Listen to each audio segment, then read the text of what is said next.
Okay, boys and girls. Today we're going to have a quick talk about sprockets. Being an off-road guy, I always see postings online. Hey, I just bought a new bike. What can I do to make it more woods ready? You know, sometimes it's a 450 motocross bike. Sometimes it's not. Sometimes it's a KTM with a wide ratio transmission, something like a WR, something like that. However, one thing you can do for some of these motocross bikes that have narrower transmissions is change out your sprockets. So you can see here I've got a decent selection of rear sprockets, kind of necessary here in Texas. Eastern Texas towards Houston area, we get into a lot of woods, a lot of tricky little streams, things like that, where you want to go kind of slow. And then out towards Western Texas, you get into, you know, obviously more open spaces where you're getting up there faster, higher gears, wanting to move pretty quick. So a couple things you can do here. If you're looking for more power down low, one thing you could do is you can go up on the rear sprocket, make it larger. So that's a 48 that's on the bike right now. You can see I also have a 50 as well. That helps. Going slow, it will make the bike snappier going slow. It's going to want to come out of turns and kind of rock it a little bit. But you will have plenty of torque.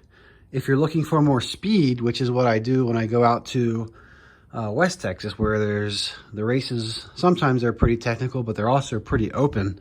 I run out of top gear pretty quick sometimes. You can go down some teeth on the rear sprocket. So my smallest here is I think it's a 44. It's a 43. Go down in sprocket. It'll make that first gear much more bearable, as far as you'll have to clutch it coming out of the corners a little bit, jump on the gas really hard to get it to move a little bit faster. However, top speed will definitely come up with a smaller sprocket on the rear. So smaller sprocket on the rear is going to be faster, less torque. Rear sprocket, larger sprocket on the rear is going to be, more torque, less speed.